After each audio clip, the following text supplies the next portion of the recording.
Welcome to the Feed Nightcap, G4's weekly wrap-up of everything awesome in video games. It is the episode number 3 for the week of August 10. We're still here, and I'm Billy Berghammer, Director of Gaming Editorial for G4TV.com, and your host for tonight's show. And this week, we decided to switch it up a little bit. We fired everybody else. Apparently, the ratings came in not so good. You taught me about what ratings were, but exactly not so great. So tonight's cast, we have Steven Johnson, feed editor for G4TV.com. Hey. We have the lovely Dana Vinson, X-Play's interactive producer. Howdy. And they let Adam Sessler out. Well, no, I just snuck from my dressing room. I'm not supposed to be here. But the handsome host of X-Play and the editor-in-chief of X-Play. Yes, that's me. That's all correct? Yes, that's all right. Excellent. So welcome to the show, guys. Glad you guys could come on. A whole new crew, so this should be a lot of fun. So I'm very excited to be here. I'm glad you didn't leave for Ohio yet. So thanks for sticking around. So on this week's show, per usual, we have our top 3 news stories. We're going to talk about Guitar Hero 5 and getting Guitar Hero Van Halen for free. The new dashboard update is available for Xbox 360, and hopefully it didn't bust your 360. And the real reason you can't have more than 100 Xbox Live friends on your Xbox 360. Patrick Klepek broke that story this week, which is cool. And then we're going to talk about the reader question of the week, which should be fun. It's about DLC. And then we've kind of let the secret out on what our game of the week is. It's Fat Princess, for the people out there that like ladies with little junk in the trunk. So more cushion for the pushing. Absolutely. Heck yeah. Got to have you on more often, Dana. I'm just getting warmed up. It's not crass when you say it. So I'm just going to write it down after I think it and have you say it, and then we're all kosher. No problem. All right, there we go.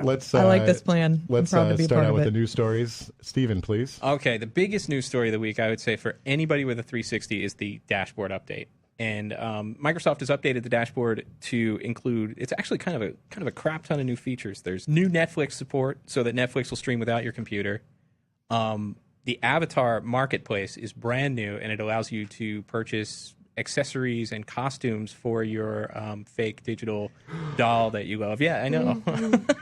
And finally, the Games on Demand, which allows you to purchase games to download directly to your hard drive. Nothing new, all older games. And I would say that the thing that people seem most to have the strongest opinions about is the Avatar clothing and the fact that why on earth would a human being spend money to buy digital clothing for their avatar? To be quite honest, though, I never thought people would pay money for the icons, like the gamer pictures or other things like that within the Xbox Live, while you're on Xbox.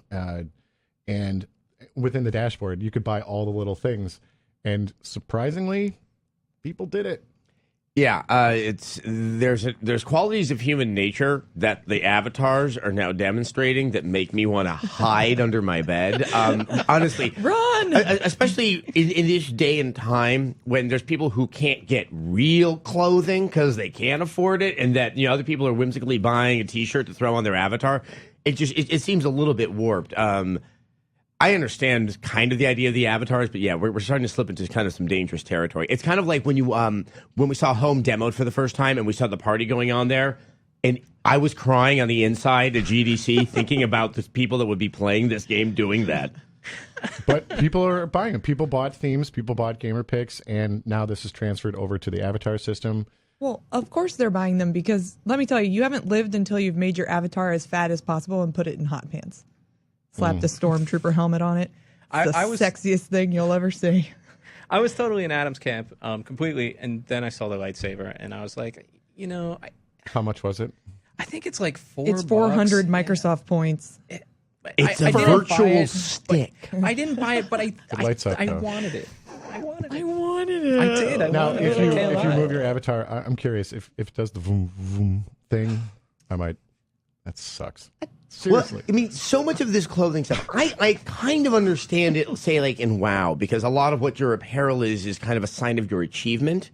But since, it's kind of assuming you have the Microsoft points, you can get the clothing. So there's not, showing things off doesn't have that same kind of cachet. It just says, look, I have more money to burn than you do, which means it's kind of like high school. So I will say, though, okay, I know there's a love-hate thing with that whole thing, but the whole update of updating my Xbox 360 with the new update It went really fast. I'm sick and tired of firing up my PS3, and it takes like a half hour to get into a game because it takes forever to update that freaking thing. And the 360, 10 minutes.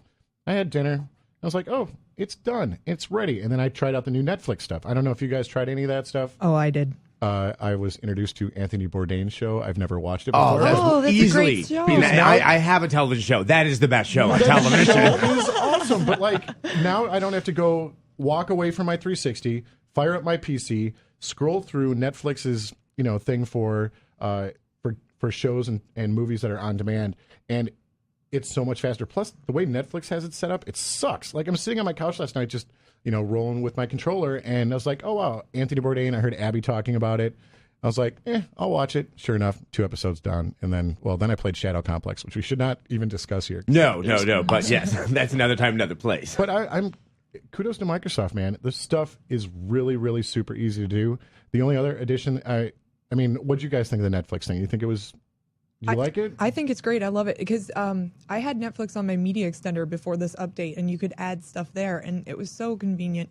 And now with the party system that they've introduced, it's going to be cool because you can meet with your friends and say, hey, let's get together and watch The Other Sister and talk about it. Is that really cool, Dana? Is it actually cool to Steve, not watch a movie sitting on a couch with somebody? Well, as opposed to watching a movie at the same time? I'm going to answer this question seriously. Okay. And the serious answer is that I have friends who live on the East Coast, for instance, and we don't get the chance to hang out a lot. And so, I mean, it might appear lame, but anytime you can get together in one place with your friends who live far away, that's pretty cool.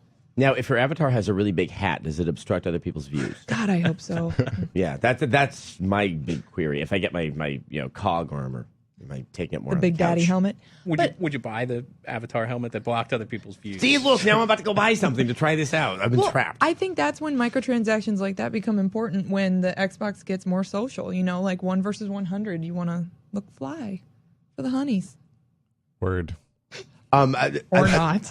I still think the most significant thing, obviously, is the games on demand, because what we're quietly seeing is Microsoft is dipping its toe into what could potentially be, in most people's minds, the future of how games are going to be sold. Yeah. And granted, the pricing seems to be completely out of whack. It was like 20 to 30 bucks. Yeah. But they're not using Microsoft points; they're using straight money. Which makes it less appealing at 4 in the morning. That's a really good point. You have to wonder if GameStop somewhere like off in the corner going like, no, make them very expensive so we can keep our retail institution.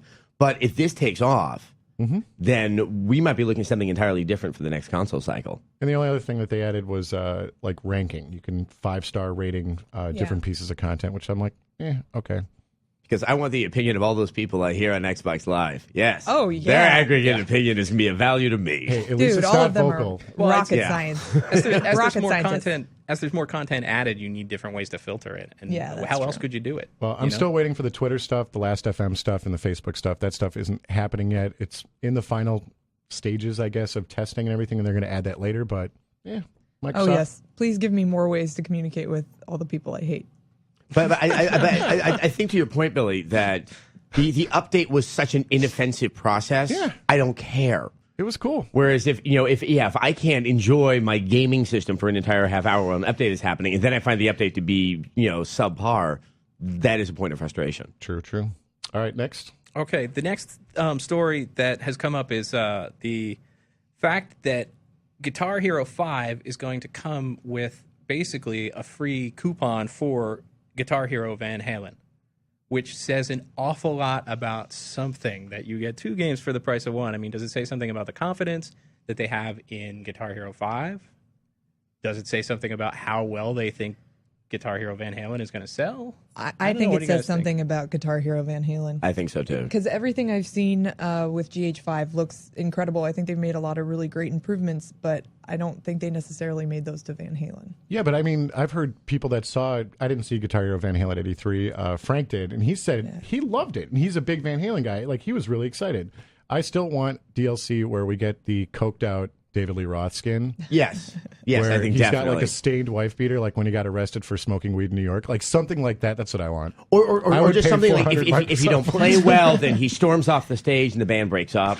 But does he have a lightsaber? It's like, or what if Sammy Hagar is like waiting in the wings, like, if you screw up, I'm going to join the band. Okay, just so everybody knows, there is no Sammy Hagar. There is no Gary Sharon, and more probably a huge thing that's not there is the bass player Michael Anthony from the original Van Halen has been replaced with Eddie Van Halen's son Wolfgang. Yay. In the clothing that Michael Anthony used to wear back in the Van Halen days. And, like, if you're a huge fan of that band, I mean, 4 guys in the band, the bass player is not in it. I mean, how is it even Van Halen? That's why it's free. I don't know. My take on it, the reason why they're doing it is Activision is terrified of Rock Band. Rock Band Beatles is going to be freaking huge. And people are still going to invest the $60 in Rock Band anyway, but for a free game, another $60 to get Guitar Hero 5, which is looking very promising, and Van Halen, there's $120 gone. At least I know from my wallet for sure. Well, I think the biggest issue with this isn't... I think there might be a little bit involving the complications of the band and its legacy, but this game should have been out months ago. Yeah. We have known about this unofficially for I don't know how long. I had a guy deliver me groceries who was working on mocap in it, and that was about a year ago. I mean, the Guitar Hero franchise is being beaten to death. We had Smash Hits come out. There's so much of it, and I think they put 2 and 2 together and realized that Van Halen, if it came out 3 months ago, would have probably done very well, but there's almost no hope in hell with everything else going on, that especially after the launch of Guitar Hero 5, that it's going to really get anybody's attention. And so, yeah, they're pretty much trying to give it away for free because I think it's the only way it's going to get into people's hands. Cool. And last story. The last story is from our own Patrick Klepek, who broke the story that answers a question gamers have been asking themselves for a long time, which is, why can I only have 100 friends on Xbox Live? No one ever could really answer that question, but Patrick Klepek has. His inside sources at Microsoft have confirmed that the reason you cannot have more than 100 friends on Xbox Live is because people still play Halo 2. And that's the way Halo 2 is structured. Yeah. 100 friends. It's kind of a bummer that this big thing for the 360 is being undone by an Xbox game. Mm-hmm. It's weird. But it reminds me of Y2K. Yeah, and our ancient power grids. No, it does, because the infrastructure just isn't there to support the new needs. But seemingly some little tiny technical problem that nobody can solve. Now, have you guys had to take people off your friends list because you've already built up 100 people? Billy, look at us. No, we haven't had to do that. Well, Adam Sessler, maybe. But this was interesting because everyone was speaking like this was kind of something that was so present in the minds of so many people out there. I've never considered having 100 friends. So I was like, oh, wow. So maybe I'm alone. I had to cut some people out. I mean, how did you decide? I hate people. Did you do a lottery? Yes. Yeah? There was a draft. Okay. It made people cry. No. There were just people I'm like, I don't even know who you are anymore. And then they're like, I don't know. I don't like you anymore. So bye. So I just love how there's this really large group of traditionalists that will not gravitate to Halo 3, and Halo 2 multiplayer is what it's all for them. Well, I really was not aware of that. So it's not that many people. I mean, according to what we looked into, it's about what was it, like 10,000 people a day play Halo 2. I think that's what. That's still a pretty good number for that's online. 10,000 people. Yeah, I know a lot of compared games to out Halo there. 3. I mean, isn't that how many people would you say play Halo 3 in a given day? All right, good point. Probably a lot more. And how many people are on live that want more than 100 friends? Probably a lot. I've noticed that people tend to friend you just like if you play a game of Uno with them. I think people like to have lots of friends. People are lonely, is what I just got from that. True. They're really lonely, especially in play Uno. Uno with me. I have a friend now. And if they have cameras, watch out. Anyway. Well, thanks for the news. Next up is our reader question of the week. Adam? All right. Our reader question of the week is from, are you crazy nuts? So no, phonetically. What's the phonetic? XRXUX crazy nuts X. How do you pronounce that? Dana's Dana's totally coming back. Nice. All right, the question. I was an English major. I need a moment. Does that offend you? Yeah. Okay. Here's the question from the gentleman who is so erudite. What would you consider the pros and cons would be of a game developer / publisher announcing DLC before the game's actual release date? Where do you think the line is between greed, running a business, and enthusiasm or pride in a company's continued support in a game they have created? Steve? Well, I would think the line is drawn at the fact that some games have features already on the game disc, and you pay the DLC fee to unlock those features that are already there. I mean, that always just smells like a ripoff to me. But as far as announcing it when it comes out, I mean, if it's some specialized content that everybody wouldn't like let's say extra multiplayer or something like that, and you're paying for that content, I think it's fine. I mean, I don't have a problem with them launching things and announcing DLC simultaneously. In fact, it's kind of cool. I think it adds to the value. It's like, oh, I know I want this game because after I beat it, I'm going to be able to play other stuff afterwards. You know, look at the way Grand Theft Auto 4 was announced. Or, Grand Theft Auto 4 was announced for Microsoft. It wasn't just the date. It was, hey, DLC. That was Microsoft's big deal with that game. And I think it's very important. I think a lot of people jump to the 360 because of that. So, I don't know. In Fallout, Bethesda's done it right. Where, yes. Yeah. And it does show their support for the game. Excuse me. There we go. Cough button. Still getting. Oh, there is, isn't it? Of course, privacy. There it says privacy. But to kind of his question about this line between the running of a business and the enthusiasm and pride in the game, I say this a lot on the soapbox. It's a business. We are in a business of entertainment. These are not just incredibly kind people that are spending years of their lives and not seeing their loved ones to create games just for the generosity in their hearts. No, people are trying to make money. And there's a very key element of the money to be made in the DLC, and it isn't even so much in the purchase of the DLC content.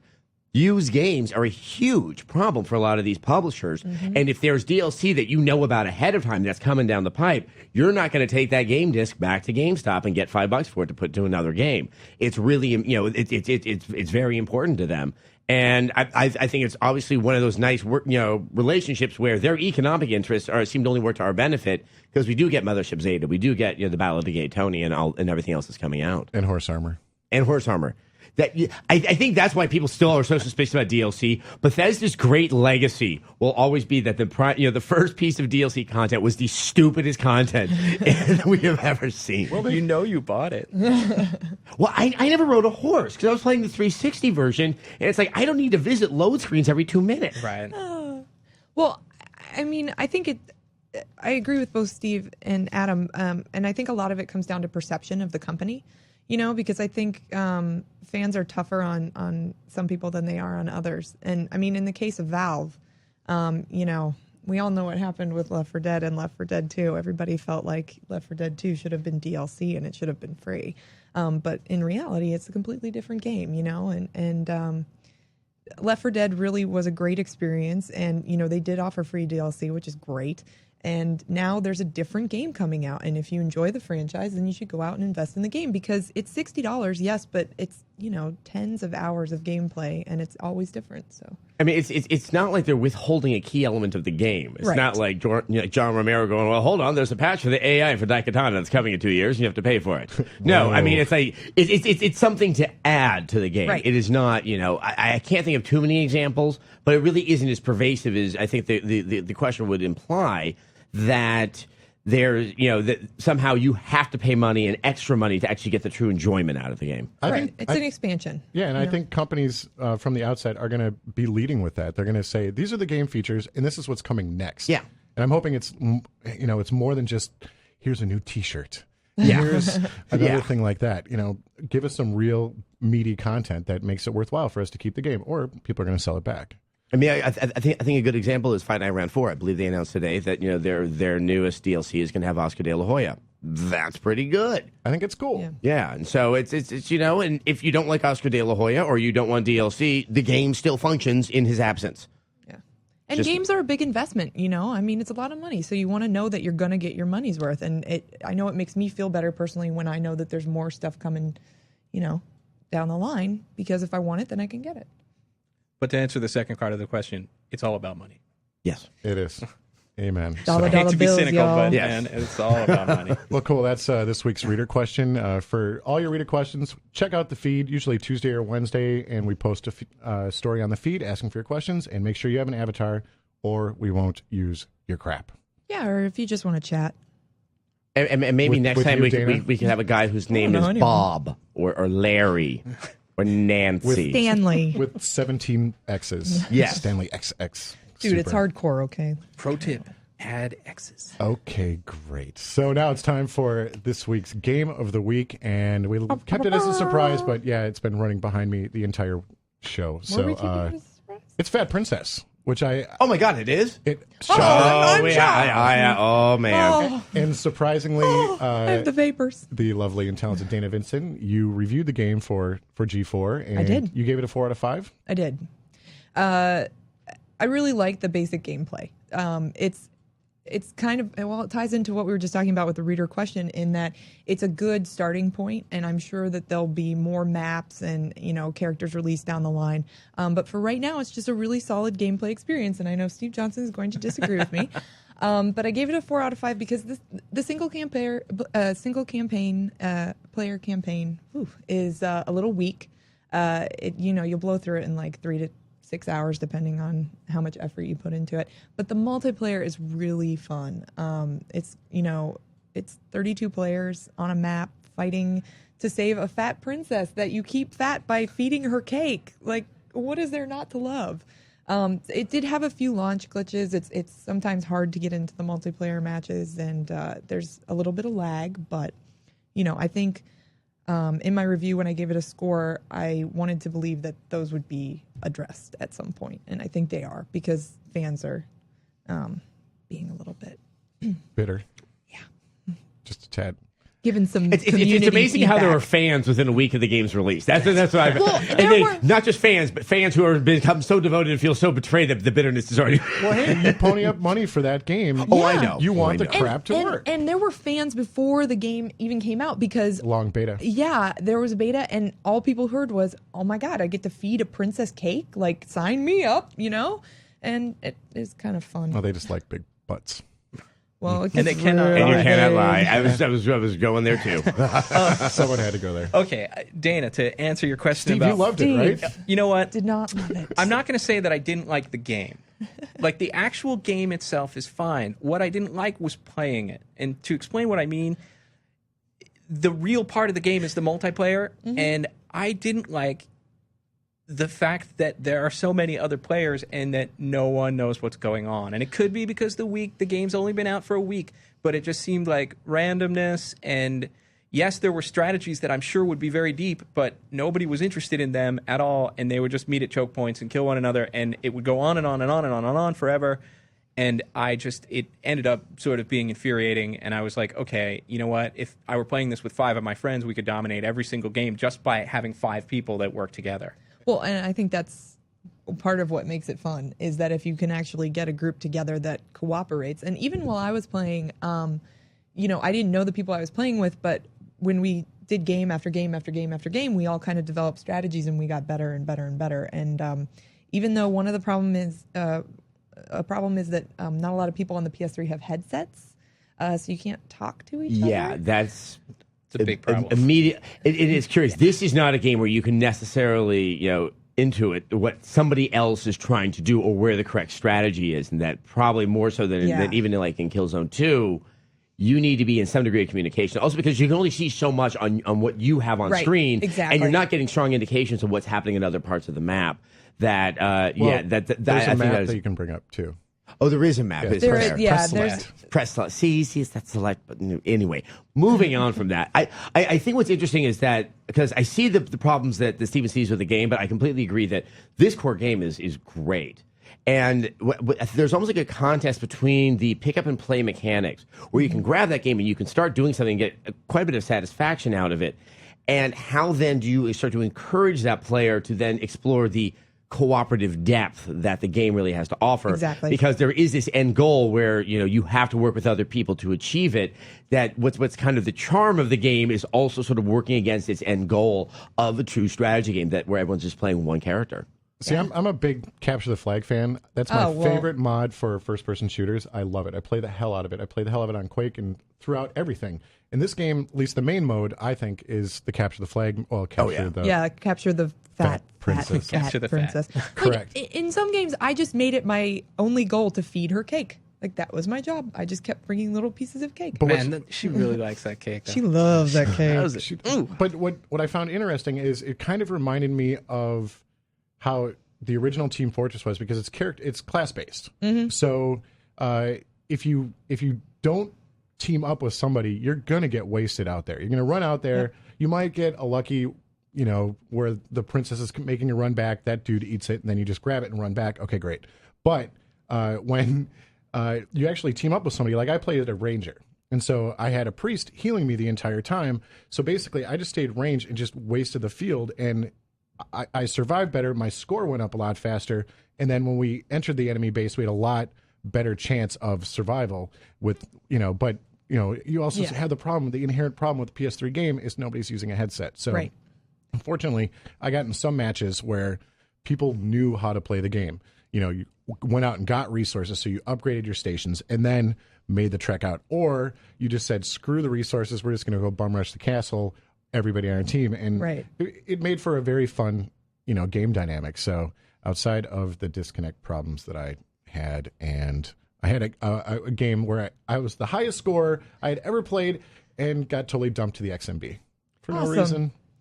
I think they've patched it, though. I played it last night with no discernible problems. So it looks like it was addressed in that patch. And that was actually fairly quick. Castle Crashers, that took a while to get that multiplayer to work. I think that... because I love the visual design of the game. Oh, I'm glad we're talking about this.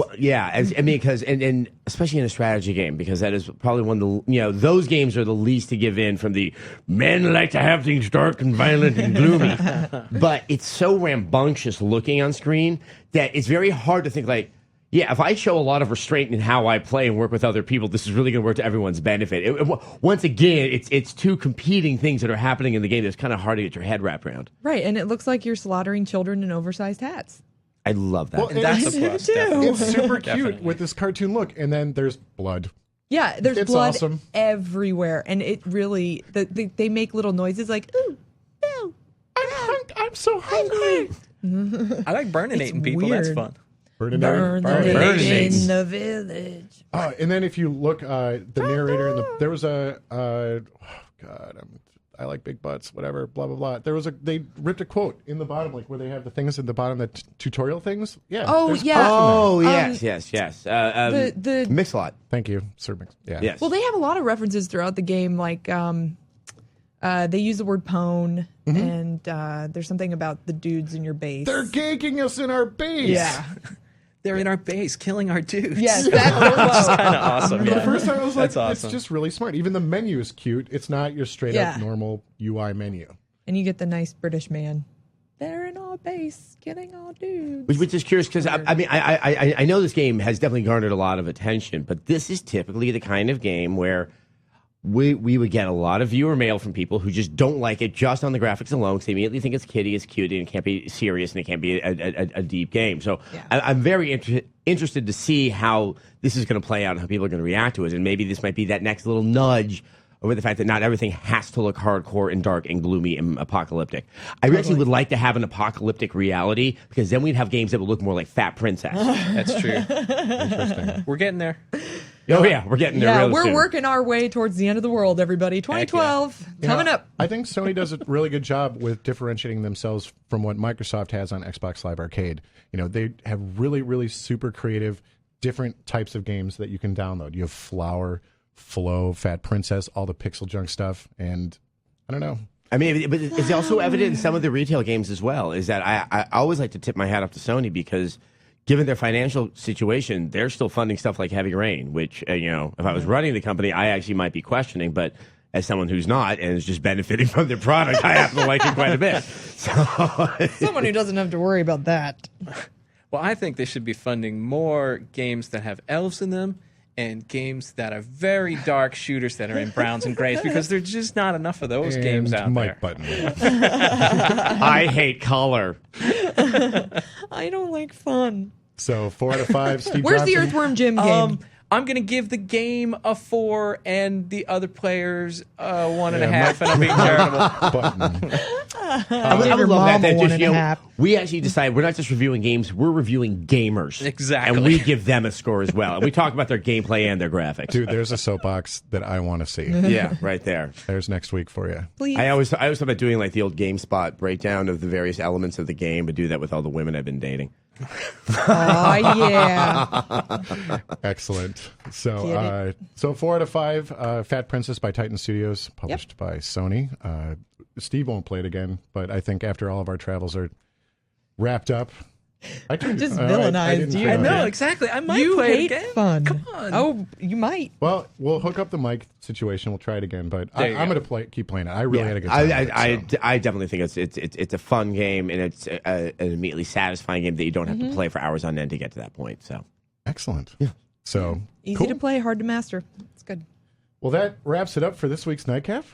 Yeah. Did you guys have a good time? Our new cast? I did. I had a fantastic time. I had the time of my life. Adam, can I borrow your shirt? We actually did it for real this time? Yes. That other pilot where we dropped a lot of F-bombs totally did not make it. Oh, okay. No. That's why the camera's here. No, I understand. Yes, that's why the real peoples are over there. Yes, this was fun. This was fun. And it's in this real-looking radio studio place. No, it's like we're grown-ups. It's very professional. Cool. And it's been fun. And thanks a lot for coming on this week. Next week is going to be very interesting. I am hitting the road on Sunday to go to Gamescom, and we have an all-new Nightcap from Germany.